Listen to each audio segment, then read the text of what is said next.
Kutambua hayo aliyoyaeleza, na sisi kama kamati ya uratibu ya Senate vyuo na vyuo vikuu mkoa wa Songwe tumeona ipo haja ya kugawa vitendea kazi ili vijana tukasome tukijue chama chetu cha Mapinduzi. Tutagawa kanuni na miongozo ya vyuo na vyuo vikuu kwa matawi yote ya mkoa wa Songwe. Mgeni rasmi anatuongozea zoezi hilo. Kwa nini tunafanya hivi? Ili vijana mjue chama kinataka nini, Chama cha Mapinduzi na majukumu yetu sisi vijana ni nini. Kwa hiyo lazima msome: moja, katiba ya Chama cha Mapinduzi; mbili, kanuni ya umoja wa vijana wa CCM; tatu, muongozo wa vyuo na vyuo vikuu pamoja na miongozo mingine na taratibu zingine, ili kuweza kujiita kweli wewe ni mwanachama na kada wa Chama cha Mapinduzi. Si ndio jamani? Wewe sio unajiita kada na ujui kabisa kanuni, hujai kusoma kabisa kanuni ya umoja wa vijana wa CCM.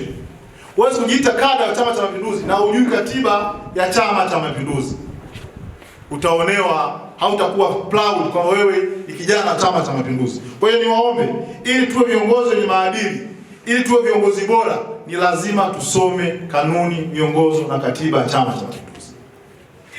Kwa nini nasema hivyo? Mama hapa anasema kwamba wenzetu wakikushambulia vibaya, na wewe unatakiwa usikushambulie kama wanakushambulia wao, si ndio? Sisi tunatakiwa kushambulia kwa hoja, sisi tunatakiwa kushambulia kwa data, sisi tunatakiwa kushambulia kwa heshima, ili tushawishi wenzetu waone kwamba vijana wa CCM ni watu wenye utulivu. Vijana wa CCM ni watu ambao wanajua nini wanakifanya. Kwa sababu sasa hivi dunia imebadilika, vijana wenzangu. Vijana sasa hivi hawajiungi na vyama vya siasa kwa mlengo wa sera, siasa na itikadi ya chama pekee yake. Wanajiunga na vyama sasa hivi kwa mambo mawili makubwa. Moja ni ushawishi wa viongozi. Kuna watu wanajiunga na Chama cha Mapinduzi kwa sababu tu wanamtazama Rais Samia. Kuna watu wanajiunga na Chama cha Mapinduzi kwa sababu tu wanamwangalia makamu wa rais. Kuna watu wanajiunga na Chama cha Mapinduzi kwa kumwangalia Mohamed kawaida. Watu wanajiunga kwenye vyama kwa kumwangalia mwenyekiti wa UVCCM. Watu wanajiunga na Senate kwa kuangalia wewe katibu, wewe mwenyekiti, wewe mjumbe wa kamati ya uratibu.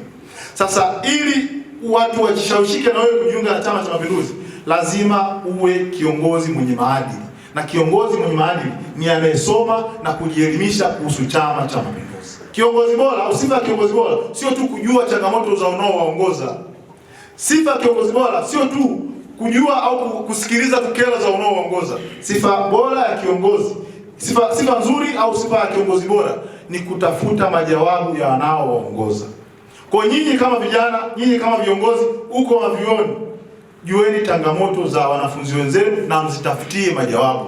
Wapo wanafunzi wana changamoto za ada, si ndio? Mnafanya nini kutatua changamoto hiyo? Wapo wanaoshindwa kwa sababu ya matatizo ya kifamilia. Kama viongozi, mnatumia wajibu wenu kama viongozi kutatua hizo changamoto. Mkifanya majukumu hayo, mtaongeza ushawishi wa vijana kuweza kujiunga na chama chetu cha Mapinduzi. Lakini pia sisi kama vijana chama cha Mapinduzi, hapa amesema ndugu mgeni rasmi kwamba tunatakiwa tujibu hoja.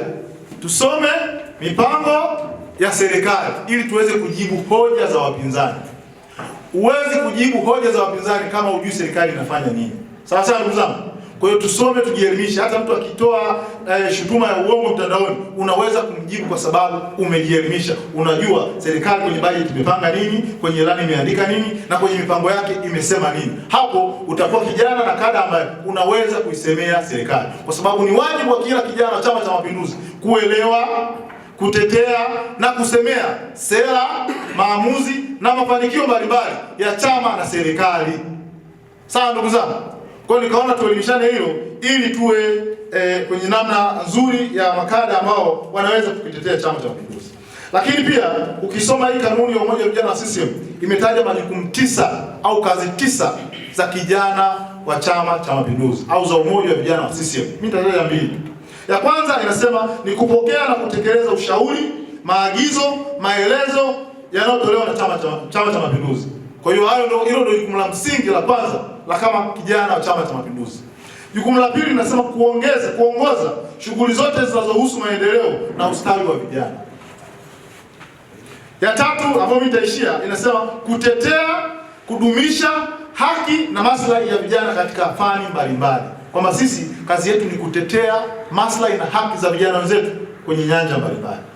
Tukitekeleza haya, tutakuwa sauti ya vijana kwenye taifa letu, na kama tutakuwa sauti ya vijana kwenye taifa letu, tafasiri yake ni nini? Vijana wenzetu, mama alisema tulindane. Sasa kama tunalindana, tafasiri yake ni kuwasemea matatizo yao, ni kuwasemea. Tunapaswa kutumia ukaribu wetu na serikali kutatua changamoto za vijana wenzetu. Sasa ndugu zangu, kwa sababu kama vijana wenzetu wanalalamika, wanajambo, hawawezi kuwafikia viongozi, inamaanisha sisi kama vijana Chama cha Mapinduzi tunaweza kutumia ukaribu wetu na serikali au na viongozi kwenda kuwasilisha tatizo hilo na tukatafuta changamoto tukamaliza. Haitazuia vijana hata kuandamana. Sawa. Kwa hiyo niwaombe sana tutumie ukaribu wetu na serikali na viongozi wa serikali kutatua changamoto za wanafunzi wenzetu na vijana wenzetu.